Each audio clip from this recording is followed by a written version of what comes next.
The Honourable Member for Saanich Gulf Islands.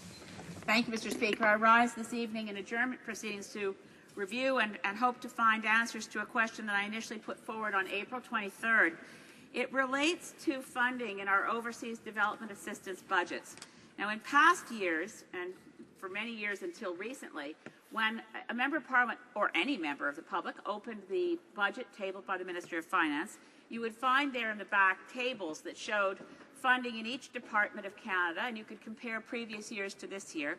In the last number of years, these budgetary tables are not included in the budget, so you have to wait till main estimates and supplementary estimates. But I was struck in reading the budget that although we had heard many commitments in debate on extending the mission of bombing Iraq into bombing Syria, we'd heard commitments over and over again in this place, Mr. Speaker, and you'll recall them, that this was not merely a military mission, this was largely a humanitarian mission, and that Canada was deeply committed to humanitarian assistance in the region. So on April 23rd, I put this to the Minister. I was astonished to find that while in the budget there's $360 million earmarked for military purposes in Iraq and Syria, there is no mention at all of humanitarian assistance in that region. Moreover, Mr. Speaker, there's no reference in the budget to any overseas development assistance spending. There's no budget for what used to be called CEDA, but which has now been folded into something that's referred to around Ottawa as DFAT-D, which is the combined departments of Foreign Affairs and Overseas Development Assistance. We do know that 2 years ago, the budget for international development in this country was slashed by $670 million, and it does appear on further inquiries that there is a freeze on overseas development assistance spending. And so I find it troubling that in the federal budget there was nothing mentioned for humanitarian assistance. Now, the response I got was from the Honourable Minister, responsible for national development, who said that the humanitarian assistance had increased in the Middle East, but again ducked the basic question of what are we spending on development assistance? What's the total amount? How are we accommodating the various humanitarian crises? Right now we have millions of refugees from Syria, in Lebanon, in Turkey, and in Jordan. And the International High Commission on Refugees has made a very clear statement, the UN International High Commission on Refugees, that there's a total lack of resources. There is not sufficient funding coming from the global community to assist the humanitarian crisis in the region. So I'd like to pursue that tonight in debate in adjournment proceedings. I'm hoping to find a response from the Conservative member here as to how much money are we spending on development assistance in total? How are we going to accommodate the various humanitarian crises? What will be spent on Iraq and Syria? And in the minute remaining, Mr. Speaker, if I may, I recently learned that this government is preparing to do something that will be a massive waste of money in moving 3,000 civil servants in this city between Gatineau to downtown Ottawa, moving 3,000 people from what used to be CEDA into different accommodations. I mean, the costs of this are astonishing. The personnel, the new offices, the packing up of file cabinets and computers and phone lines. It's an absurd thing to do from a government that claims to be fiscally responsible.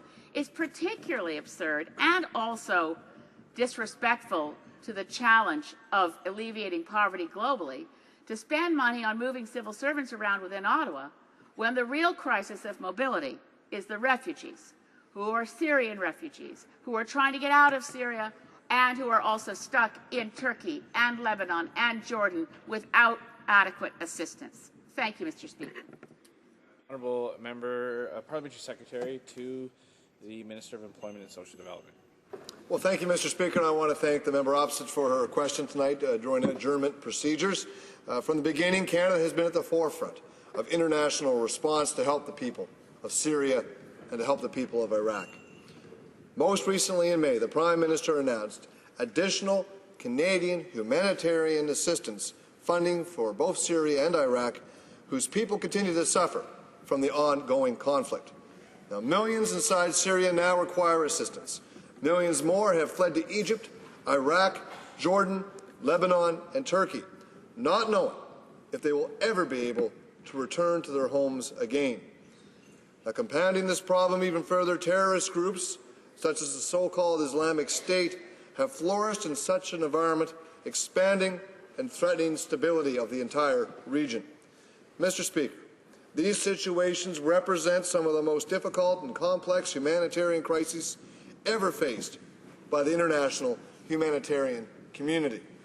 Canada has been among the top donors to respond to the United Nations call to step up humanitarian efforts on both contexts.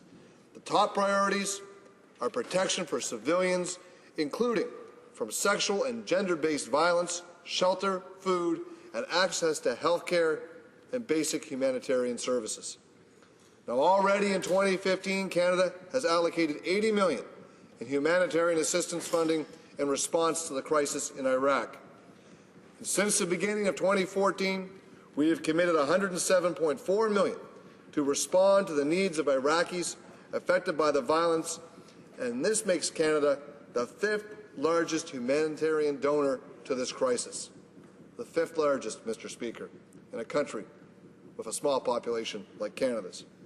Now, specific to Syria, as of May of 2015, Canada is the 6th largest single-country donor to the humanitarian response.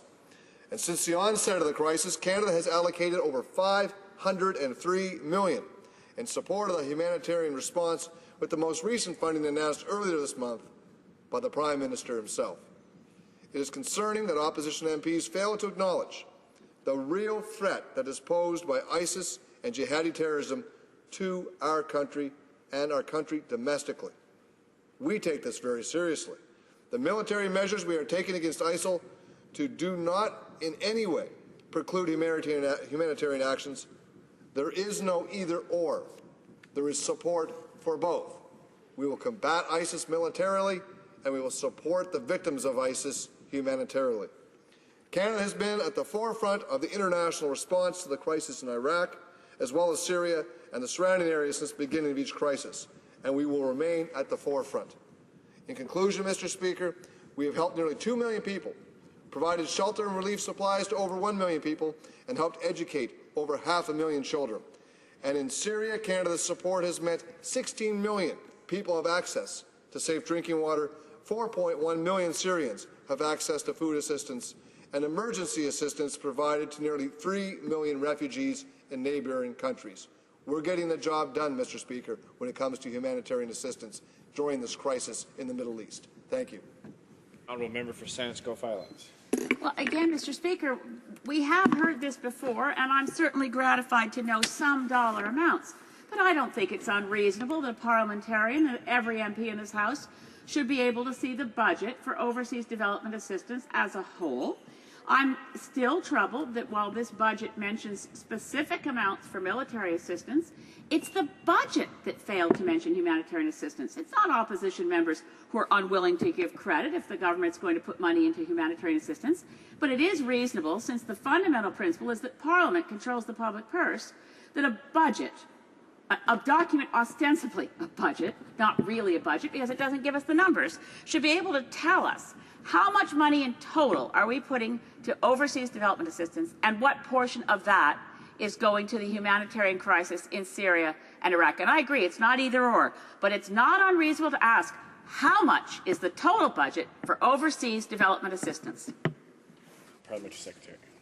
Well, Mr. Speaker, of course, the estimates contain all of government spending. All one has to do is check the estimates to see how much money the government's spending. And Budget 2015 reaffirms our government's commitment to helping people who live in poverty and responding to a humanitarian crisis, and this response has been strong. Our main estimates clearly show the blueprint for the department's annual planned spending. It's right there, Mr. Speaker. Humanitarian assistance has increased 62% this year over the year before. And since 2003, we've nearly doubled the amount of aid to low-income countries over the previous Liberal government. And we are pleased to see Economic Action Plan 2015 announced that the government's intent to leverage development-focused private investments through a development finance initiative. This will enhance Canada's ability to advance its international assistance objectives by partnering with the private sector to address the critical financing gaps in developing countries. Mr. Speaker, the estimates show all of this clearly. Our Conservative government is reducing taxes on the middle class while delivering aid in a way that is accountable to Canadians and effective to those in need. Thank you, Mr. Speaker.